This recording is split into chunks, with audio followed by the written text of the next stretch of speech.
থেকে মানে শাঁখাটা সিঁদুর এটা পড়ে আছে, শুধু এইটা জেগেছিল হাতটা। বাবা যেই এসে দেখেছে ব্যাস একেবারে ডুবে গেছে।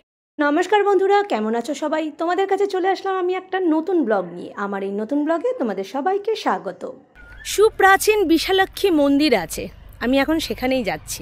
আরামবাগ মানেই শুধু চিকেন নয়, আরামবাগ মানে শতাব্দী প্রাচীন এই ঐতিহাসিক বিশালাক্ষী মায়ের মন্দির, আরও অনেক কিছু।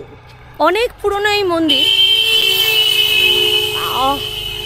কি আওয়াজ, কথা কি বলবো, অনেক পুরনো এই মন্দির। এই মন্দিরটার মধ্যে টেরাকোটার কাজ আছে। রাজা রণজিৎ রায়ের কুলদেবী মা বিশালাক্ষীর মন্দিরে আমি এখন প্রবেশ করলাম।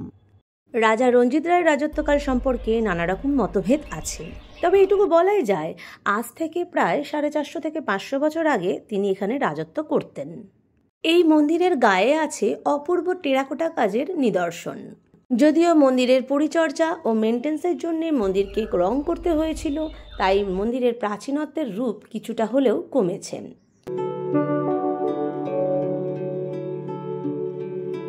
এই সাধক রাজা ছিলেন নিজে নিঃসন্তান। কথিত আছে যে স্বয়ং মা বিশালাক্ষী স্বপ্নাদেশে রণজিৎ রায়ের কন্যারূপে জন্মগ্রহণ করেছিলেন।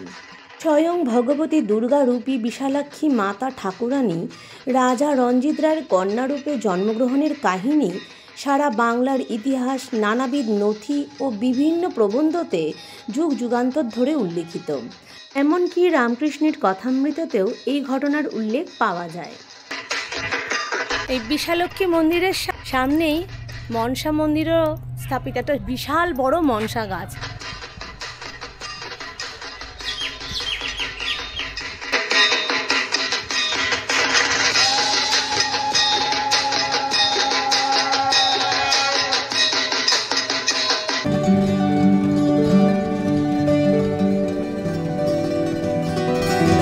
আমি এখন যাচ্ছি রণজিৎ রায়ের দিঘির কাছে।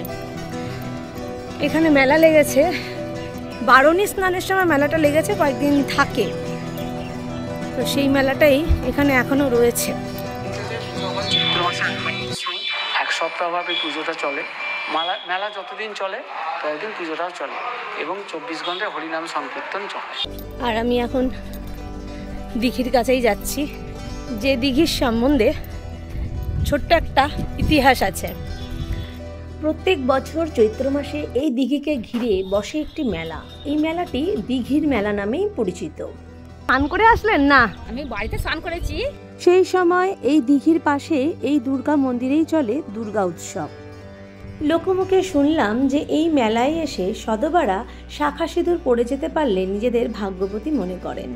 শোনা যায় যে এই দিঘির নিচে নাকি মা দুর্গার মন্দির আছে। সারা বছর এই দিঘিতে জল থাকে। জানতে পারি যে এই দিঘিতে কখনো কেউ মাছ ধরে না, আর এই দিঘির জল কখনোই শুকায় না। যদিও দিঘিটার অবস্থা খুবই করুণ অবস্থা, খারাপ অবস্থা, পরিষ্কার করলেই হয়। মহারাজ রণজিৎ রায় নিঃসন্তান থাকার দরুন তার মনে ভারী দুঃখ ছিল, এবং এক নিঃসন্তান পিতার ক্ষেত্রে এটা খুবই স্বাভাবিক। তিনি ভগবতী দুর্গারূপী বিশালাক্ষী মায়ের সাধনা করতেন। মা বিশালাক্ষীর স্বপ্নাদেশে একদিন রণজিৎ রায় জানতে পারেন যে স্বয়ং মা বিশালাক্ষী তার ঘর আলো করে রণজিৎ রায়ের কন্যারূপে তার কাছে আসছেন।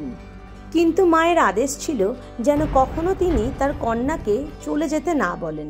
যদি তিনি তা করেন তাহলে চিরজীবনের মতো তিনি তার কন্যাকে হারাবেন। বাবাকে বলছে বাবা আমি যাব 100 বারই বলে, বলছে তুই কোথায় যাবি মা? হ্যাঁ, যতবার তার কন্যা যেতে চেয়েছে তার পিতা তাকে আঁকড়ে ধরে রেখেছে। কেনই বা তাকে ছাড়বে, কেনই বা তাকে যেতে দেবে? একদিন এক জরুরি আলোচনা সভায় বসেছিলেন তার পিতা। সেই সময় তার কন্যা এসে তাকে বারবার জিজ্ঞাসা করে, এখন তাহলে যাই বাবা, এখন চলে যাই, আমাকে অনুমতি দাও বাবা। কিছুটা ব্যস্ত থাকার দরুন ভুল করে তিনি তার কন্যাকে বলে বসলেন, যা, যেখানে যাবি যা। যেই কথা সেই কাজ। তার কন্যা গৃহত্যাগ করলেন এবং এই দিঘির কাছে এসে এক শাঁখারির কাছে শাঁখাপলা সিঁদুর পড়েন।